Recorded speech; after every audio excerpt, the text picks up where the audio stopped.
start of the 10. Well, good morning. I'm Steve, this is Laura, this is Rob, and we're doing Start of a 10, which is a little bit before our service, a little bit later on at 10:30, where we give a taste of what's coming up and an idea of what we'll be thinking about together as a community. So I'm going to turn straight away to Rob and ask him about the question for this morning. We usually have like a starter to get us thinking, and you've got one for us today, haven't you? I have, yeah. Morning, Steve. Morning, Laura. Morning. And morning, everyone. Been thinking a little bit about truth. And so I was thinking about this question about how do we react when somebody tells us some truth? That might be truth about ourselves or about the world, I guess, around us. It might be that we bringing some truth to somebody else, and how have they reacted towards us when that's happened? So, Rob, have you got a story to kick off with? Yeah, well, so I was thinking that when I finished training at college to be in ministry. I was serving in a church, and the elders that I was serving in the church with, they came to me and said, "We really think that you should be moving on from the church and going to another church." And I had a really strong sense that I shouldn't be doing that, and I wanted to stay where I was. I really liked where I was, and really enjoyed the place, and with lots of friends, etc., like that. And so, but they really were persistent and said, "No, this is true for you. This is what you need to know." And it was. It turned out that was exactly what I should be doing. But my initial reaction was, "Oh, I don't think that's true." So it's kind of like they were saying, "We think it's time you went." Yes. Isn't it? That's quite, yeah. And how long before you kind of caught up with that and saw that was true? It was probably 3 or 4 months. Yeah, just kind of God working on me to get me to the place where I needed to be. Wow. Yeah, that's tough. So the truth can be quite hard to hear, can't it? Yeah, but it can also turn out to be exactly what you need to hear. Sure. And can be the right thing. Yeah. Laura, by the way, Laura, is this the first time you're doing this today? It is the first time I'm doing this. All right, being Thank our you. online host. And so welcome to that. And Thank you. You're going to be great. We know it's just going to be fantastic. But do you have a story about the truth and reacting to the truth? I do, and my one is slightly different. It's from sharing each other's truth. So I used to be a radiographer working up at Guy's and St Thomas's, and during a night shift, I had the opportunity to share about my faith and what I believed to be true with a radiologist, and he shared what he believed to be true, and he was a Muslim, and we had a really lovely conversation. It was enlightening, I think, for both of us to better understand each other's faith. And it was really shared in a feeling of respect and kind of mutual kindness. And we really enjoyed spotting similarities and differences. And I guess just respecting each other's take on things. But it was, a real pleasure. And it stands out as a moment for me talking about truth. That's brilliant. It's just like an exchange of perspective, looking at the truth together, looking for what you could affirm together. Yeah. It's amazing. Yeah. My little story is when a really good friend of mine, many years ago, kind of sat me down and said, "Steve, you're living your life in compartments. You've got your Sunday compartment where you're all really holy, and the rest of your life where everything's falling apart." And that wasn't easy to hear. That was like tough truth. We were thinking earlier this morning in the kind of earlier service at 8 o'clock about that love needs some backbone. And sometimes when love comes to us, it needs to come in that shape, doesn't it? But that was a truth that I found very difficult to hear.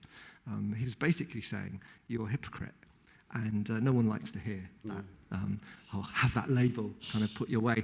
But it set me on a bit of a journey, a bit like you, like that kind of 3 months. For me, it was more like 3 weeks, where I really processed what my friend was saying, and it made a difference. And it's altered my path in life. So yeah, really, really important. Sometimes this kind of truth-telling can really, really vital.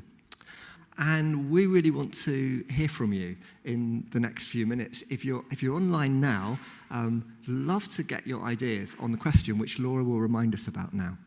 So if you can share your stories with us about sharing truth or having truth shared with you and how you've reacted to that and how others have reacted to it, that'd be really brilliant and give me lots of practice on social media and using YouTube. So we have had one response in. Would you like to hear that Do you now? want to share that? Yeah. Fantastic. So thank you, Adrian, for sharing with us this morning. And Adrian shared that he had some friends in church share some truth about his social interactions. And initially, similar to you guys, actually, that was quite hard to hear, but then he found it really helpful going forward. So thank you so much, Adrian, for sharing with us, and we look forward to seeing some more on here very soon. Brilliant. Laura really wants you to talk to her. Please. She's feeling a little bit on her own, a little bit lonely, so she's got our company, but it's not really enough. She needs to hear from you. Brilliant. So we're getting to that point now where we have our high five, which is Rob's opportunity to give us 5 minutes on what's coming up in his sermon and what the message of this morning. Just in 5 minutes, away you go. Okay, so I hope maybe I'll be a little bit less than 5 minutes. But so we've already seen that there are a few ways in which we can think about truth. And we can think about telling the truth, can't we? Responding to a sense whereby, we've got to say something that's true. Maybe because we've been challenged or we see that this will be really important and helpful to tell the truth in a particular situation. And we think of things like telling the God's honest truth. This is really, I'm not making any of this up. I'm telling God's honest truth in this situation. And we're not being deceitful. We're not trying to keep secrets or anything like that. This is completely open. This is exactly how it is. And that's one kind of the ways that we could think about truth in that way. We can also think about truth in a different way. We can think about the truth about ourselves. And this is something that people, I think today, think quite a lot about. They talk quite a lot about this as well. What is true about me? And if I was to answer that question, I could say things like that I'm a dad, I'm a husband, that I like rugby, that I like building things and things like that. So those things are true about me. And so there's a sense whereby we're kind of searching for something that is true about ourselves, maybe true about the world in which we find ourselves, something that adds up and gives us a sense, well, okay, I can make this work. This makes sense in some way. I make sense, the world makes sense as well. And it's quite a common thing, as I said, for people to think in that way today. What makes me authentically me? And I wonder where we go with that.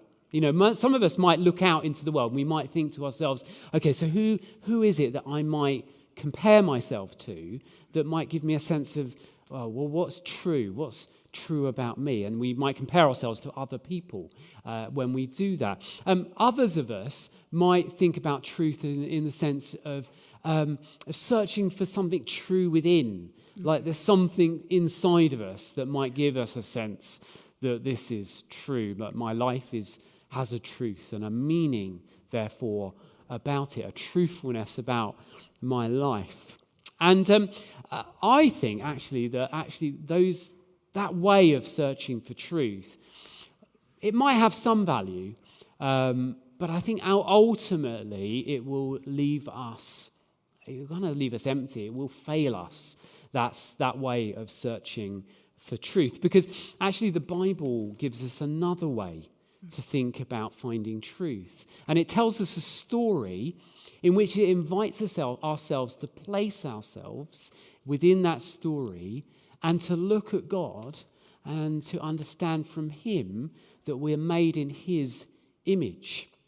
And that gives us a sense of what is true about ourselves and about the world, but also that God is in control of it. And that is true as well, that God is truth and He reveals truth to us as well. And ultimately that will help us to give us a sense of being maybe comfortable in the world, comfortable in ourselves, a sense of our truthfulness within that as well. That's enough from me. Rob, I think you've really hit on some important stuff there. And I love this idea of, well, just thinking about, is the truth within me, or is it something bigger than me? Is it about the story that I'm part of? Is the truth out there, or is it in here? Yeah, it's a really big one to kind of conjure with, isn't it? Yeah. I don't know if you've got any thoughts, Laura, about that. Yeah, I think it's fascinating, particularly in today's society, and lots of people are thinking beyond themselves, and what does that mean? So, yeah, I'm really looking forward to Rob's section today. Yeah, absolutely, me too. So actually, our service this morning is one of our all-age services. So we won't be having special groups for different age groups. We'll all be together worshipping, lots of good sung worship led by Jay, and some kind of playfulness in the service, but exploring this subject of truth together. So that's going to be really, really good. Yeah. That's all for the start of a 10. Just to remind you that you can get online on YouTube again at around 11 o'clock, where some of what we do together will be broadcast, particularly when Rob is bringing his message. But also others can join on Zoom if you've got the link through the Friday bulletin. But do continue to join us, travel with us. And it may be that some of you will be watching this after the event a little bit later on. And I want to say to you that if you are viewing, if you are joining with what we're doing, we'd love to know who you are. We know that it will be quite a lot of our regular folk, but we reckon that there'll be some others who are connecting in, and we would love to hear from you so that we can maybe make ourselves known and get to know you a little bit.